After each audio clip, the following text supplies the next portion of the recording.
Hi friends, welcome to TFC media planet leaf. కాలం ఎందరో మహోన్నతుల చరిత్రను తన గర్భంలో కలిపేసుకుంది. అయినా చీకటి మాటున దాగి ఉన్న చిన్న కాంతి పుంజంలాగా ఒక చిన్న ఆధారం ఆ మహాపురుషుల ఉనికిని ప్రపంచానికి తెలిసేలా చేస్తుంది. అటువంటి మహాపురుషుడే బోధిధర్మ. ఈ పేరు వినగానే మురుగదాస్ తీసిన 7th సెన్స్ సినిమా గుర్తుకొస్తుంది. అయితే ఈ సినిమాలో బోధిధర్మ ప్రస్తావన అయితే వచ్చింది, కానీ కొంత చరిత్రను వక్రీకరించినట్లు అప్పట్లో చాలా ఆరోపణలు వచ్చాయి. అలా అయితే నిజమైన బోధిధర్మ చరిత్ర ఏమిటి? అసలు ఆయన ఎక్కడివాడు? ఆయనను నిజంగా చంపారా లేదా సహజ మరణమా? చైనీయులు ఆయన ఇప్పటికీ బ్రతికే ఉన్నాడని అంటారు. మరి అందులో వాస్తవం ఎంత అనే విషయాలు తెలుసుకునే ముందు పిల్లలకి ఆనందాన్ని, జ్ఞానాన్ని, తెలివితేటలను పెంచే యానిమేటెడ్ వీడియోస్ కొరకు మా స్లేట్ కిడ్స్ ఛానల్ని సబ్స్క్రైబ్ చేసుకోవడం మర్చిపోకండి. ఆ ఛానల్తో పాటు మా ఇతర ఛానల్ లింక్స్ ఈ వీడియో క్రింద ఉన్న డిస్క్రిప్షన్లో పొందుపరిచాను.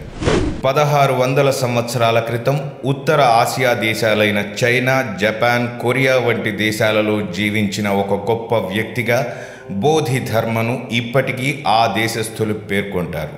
ఆయన నేర్పించిన ఆత్మరక్షణ విద్యలు నేటి కాలంలో కుంగ్ఫు యుద్ధ కళగా ప్రపంచమంతా ప్రాచుర్యం పొందింది.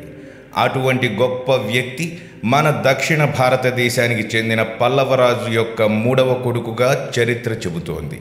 అయితే ఆయన తమిళనాడులోని కాంచీపురంలో పుట్టినట్లు కొంతమంది చెబుతుంటే, ఆయన తెలుగు గడ్డ మీద పుట్టినట్లు మరికొంతమంది వాదన. ఈ విషయంపై సరైన ఆధారాలు లేకపోవడం వల్ల ఆయన అసలు జన్మస్థలం ఎక్కడుందో ఇప్పటికీ ఎవరికీ తెలియదనే చెప్పాలి. చైనా పురాణాలలో కూడా అతను దక్షిణ భారతీయుడిగా అభివర్ణించారు, కానీ ఎక్కడ పుట్టారో అన్న విషయం సరిగ్గా చెప్పలేదు. ఇది ఇలా ఉండగా బోధిధర్మ చిన్నతనం నుండే బౌద్ధ మతం పట్ల ఆకర్షితుడై బౌద్ధ మతాన్ని స్వీకరించినట్లు తెలుస్తోంది. ఆయన రాజవంశస్థుడవ్వడం చేత అప్పటి మన పురాతన భారతీయ యుద్ధ కళలు, వైద్య విద్య, యోగా వంటి విద్యలలో అద్వితీయమైన ప్రావీణ్యం సంపాదించాడు. ఆ తరువాత బౌద్ధ క్షేత్రాలు ఎక్కువగా ఉండే ఉత్తర ఆసియా దేశాలైన చైనా, జపాన్, కొరియా వంటి దేశాలకు పయనమైనాడు. అలా ఆయనకు 150 సంవత్సరాల వయస్సు వచ్చే సమయానికి చైనా చేరుకున్నట్లు కొన్ని చారిత్రక గ్రంథాలు చెబుతుంటే, 120 నుంచి 130 మధ్య వయస్సులో చైనా చేరుకున్నాడని మరికొన్ని గ్రంథాలు చెబుతున్నాయి. ఆయన చైనా చేరుకునే సమయానికి ఆ ప్రాంతం వు ఆఫ్ లియాంగ్ అనే రాజు పాలనలో ఉండేది.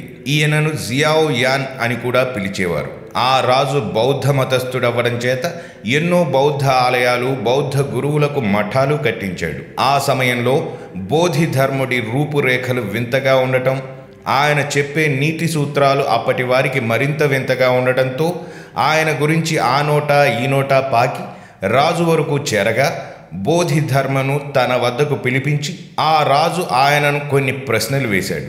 ఆ ప్రశ్నలకు బోధిధర్ముడు ఇచ్చిన సమాధానం వింతగా అనిపించడంతో ఆయన్ను తన రాజప్రాసాదం నుంచి గెంటివేయమని ఆజ్ఞాపించాడు.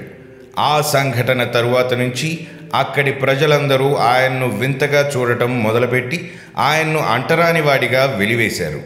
అయినా ఇవేవీ పట్టించుకోకుండా తనకి వీలు చిక్కినప్పుడల్లా జ్ఞానబోధలు చేసేవాడు. అయినా అక్కడి వారిలో తాను ఆశించిన ఫలితం రాకపోవడంతో చింతించి ఒక చిన్న గుహలో ధ్యానం చేసుకుంటూ ఉండిపోయాడట. అలా ఆయన ఎన్ని రోజులు గడిచినా కళ్ళు మూసుకుని ధ్యానం చేసుకుంటూ కూర్చుండిపోవడంతో ఈ విషయం అక్కడి వారికి తెలిసి అదో వింతగా ఆయన్ను చూడటానికి జనాలు తండోపతండాలుగా రావడం మొదలుపెట్టారు. అన్నపానీయాలు లేకుండా ఒక మనిషి ధ్యానం చేస్తూ సంవత్సరాల తరబడి ఎలా జీవించగలడు అన్న సందేహంతో అక్కడి ప్రజలు రాత్రింబవళ్ళు ఆయన్ను పరిశీలించేవారు. కొంతమంది ఆయన ధ్యానానికి భంగం కలిగించడానికి కూడా ప్రయత్నించేవారట.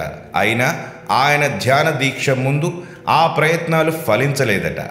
ఈ విషయం అక్కడి రాజుకి తెలిసి బోధిధర్మను తన వద్దకు తీసుకురమ్మని ఆజ్ఞాపించగా భటులు ఆయన్ను అక్కడి నుంచి కదిలించడానికి విశ్వ ప్రయత్నాలు చేసినా ఎటువంటి ఫలితం లేకపోయిందట. అలా 9 సంవత్సరాలు గడిచిపోయాక కొంతమంది బందిపోట్లు బోధిధర్ముడికి నిప్పంటించారట.